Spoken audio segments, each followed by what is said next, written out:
Imagine working tirelessly for years, proving your worth, waiting for that one moment to rise, only to be ignored like you don't exist. One handshake, that's all it took. One simple gesture that never came. But was it an oversight? A mistake? Or was it something more? What if your reaction to a single moment could determine your entire future? Would you stay silent or demand answers? And if you did, would it cost you everything? This is the story of a man whose fate hung in the balance, not by his skills, not by his experience, but by a test he never saw coming, a test of his pride, his principles, and his breaking point. Before we begin, let me know in the comments, where are you watching from? Let's see how far this story travels. David Carter had spent 5 years proving himself at Lockwood & Company, a prestigious firm where promotions were rare and trust was even rarer. He had worked late nights, mentored junior employees, and delivered results beyond expectations. So, when whispers of a new managerial position began circulating, he allowed himself to hope. But hope, as he would soon learn, came with a price. The annual employee appreciation meeting was supposed to be a moment of recognition, a night where hard work was acknowledged. The CEO, Mr. Whitmore, a man known for his sharp business instincts and even sharper tests of loyalty, stood at the front of the room, offering handshakes and nods of approval. David stood among his colleagues, a mix of eagerness and nerves tightening in his chest. He had worked harder than most of them. He had earned his place. As the CEO moved down the line, shaking hands with each employee, his turn came. But then, nothing. Mr. Whitmore's eyes swept past him, his hand moving smoothly to the next employee as if David didn't exist. The room seemed to shrink, the air growing heavier with each second. A hush fell over a few employees who noticed, but no one said a word. David felt the weight of the moment pressing against him. Was it a mistake? Had he imagined it? His palms felt clammy, his heartbeat quickened. He could let it slide, pretend it never happened, or he could speak up. A war raged inside him. He had been raised to respect authority, to pick his battles wisely. But something about this moment felt bigger than pride. If he let this pass, would he be setting a precedent for his own worth? Summoning his courage, David took a step forward. "Excuse me, sir," he said, his voice steady despite the adrenaline surging through him. "I couldn't help but notice. You skipped me." The room froze. Conversations halted. All eyes turned to them. For a moment, Mr. Whitmore said nothing. Then, ever so slightly, a flicker of something unreadable passed through his gaze. David had spoken. But what would it cost him? The silence that followed David's words was suffocating. His heartbeat pounded in his ears, but he stood firm. Mr. Whitmore held his gaze for a fraction too long before offering a small, almost imperceptible nod. Without a word, he turned away, continuing his rounds as if nothing had happened. David's stomach twisted. He didn't know if he had made a mistake or if he had just done the most important thing in his career. Either way, the room had noticed. His colleagues shot him quick glances, some impressed, others wary. But no one said a word. The rest of the evening passed in a blur. David barely touched his food, his mind replaying the moment over and over. Had he been out of line, or had he simply stood up for himself? The next morning, his uncertainty turned into something much worse. "Mr. Carter," a voice called, just as he settled at his desk. David looked up to see his direct manager, Mr. Green, standing at the door to his office. His expression was unreadable. "Come with me." David followed, tension coiling in his chest. The walk to the office felt longer than usual, each step echoing ominously in the hallway. Inside, Mr. Green took his seat behind a polished mahogany desk. He gestured for David to sit, but didn't bother with pleasantries. Instead, he leaned forward, fingers laced together. "You made quite the impression last night," he said coolly. David swallowed. "I didn't mean any disrespect, sir. Mr. Green held up a hand, silencing him. The CEO doesn't take kindly to being challenged. He believes in order, respect, and you, Mr. Carter, broke that. David tensed. I only asked a question. You put him on the spot, publicly. Mr. Green's voice was sharp now. So here's what's going to happen. You're going to apologize, formally, in writing. Acknowledge that your behavior was inappropriate.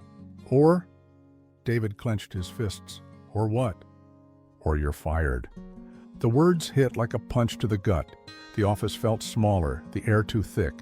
He had worked too hard for this. Was this really his choice? His dignity? Or his job?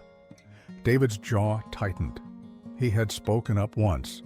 Could he back down now? David sat frozen in his chair, his mind racing. Fired? Over a handshake?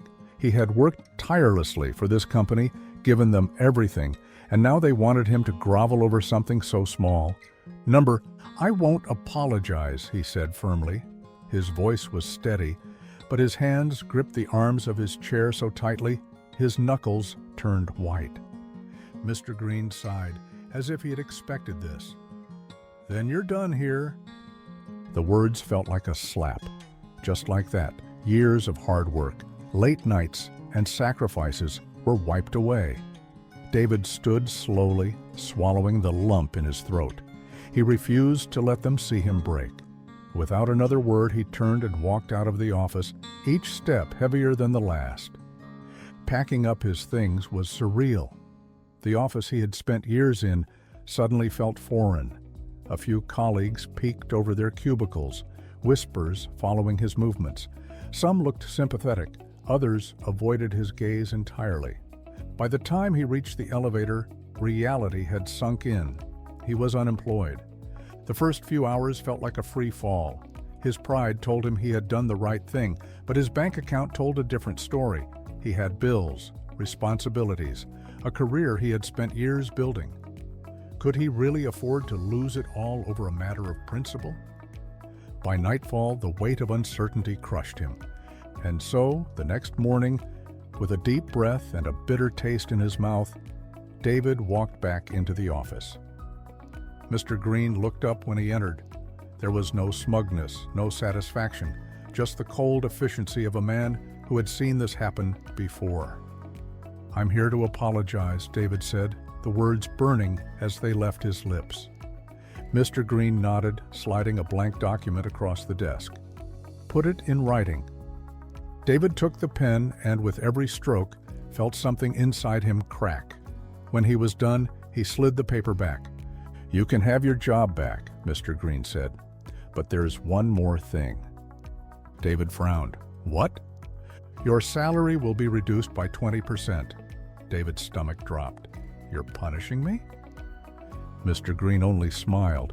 You made your choice, Mr. Carter. David clenched his fists. He had fought and lost. But deep down, something told him this wasn't over, not yet. The weight of his decision settled in over the next few days. David returned to his desk, his body present, but his spirit elsewhere. The whispers followed him like a shadow, some employees avoiding his gaze, others watching him with silent admiration. They all knew what had happened. 20%. It wasn't just a cut in pay. It was a message, a reminder that speaking up had consequences. But the more David thought about it, the angrier he became. He had swallowed his pride to keep his job, but at what cost? His dignity? His self-respect? How could he lead a team? How could he even respect himself if he allowed himself to be treated like this? Something had to change. That night, he sat at his kitchen table, his mind buzzing. He could stay quiet, play it safe, and accept his new reality, or he could fight back. By morning, he had made his decision. David didn't storm into Mr. Green's office or send a furious email. No, this battle required strategy.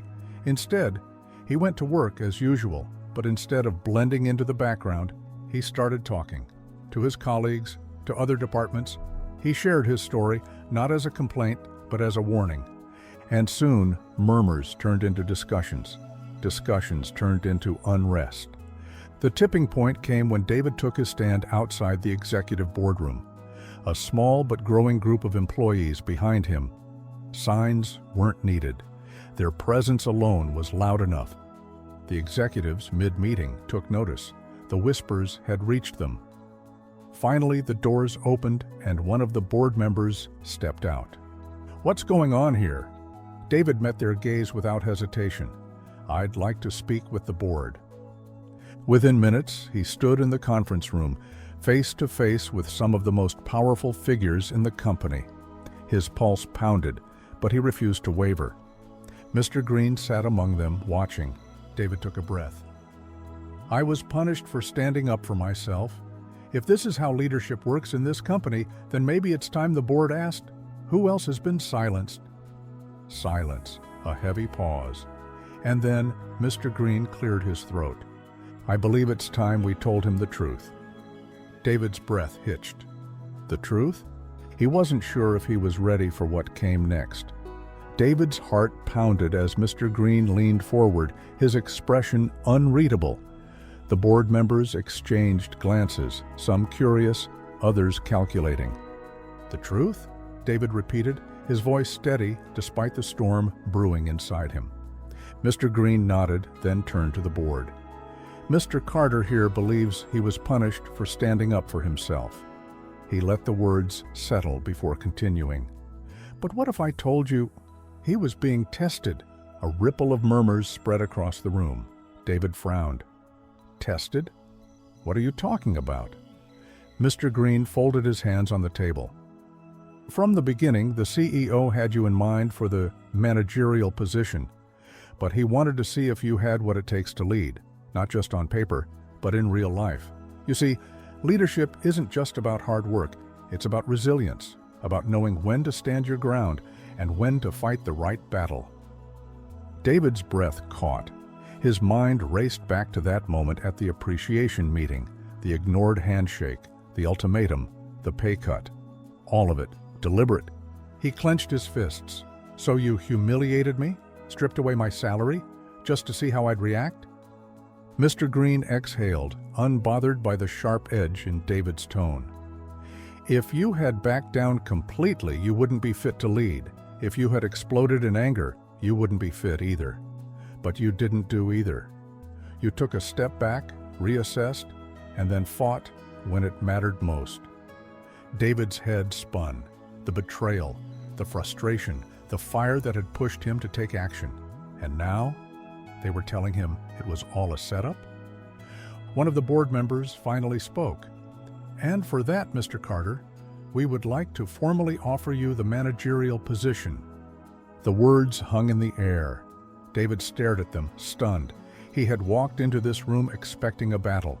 Instead, he was being handed the very thing he had been fighting for. Shock, confusion. A strange mix of triumph and resentment swirled inside him. He had won, but had he really? Slowly, he exhaled. "I'll accept," he said finally. Then, with a sharp look at Mr. Green, he added, "But next time, maybe find a better way to test your employees." A few chuckles rippled through the boardroom. Mr. Green smirked. Duly noted. As David walked out, a new weight settled on his shoulders, not of defeat, but of responsibility. He had earned this, not because of their test, but because he had refused to be broken by it. And in the end, that was the real victory. What would you have done in David's position? Would you have stayed silent or fought back? This story is a powerful reminder that challenges often come disguised as setbacks. Sometimes standing your ground is the first step toward something greater. If this story inspired you, make sure to like this video, share it with someone who needs to hear it, and drop a comment below telling us what you would have done in David's shoes. And don't forget to subscribe to Legacy of Hope for more thought-provoking and motivational stories that challenge the way you see success, resilience, and leadership. Hit the notification bell so you never miss an update.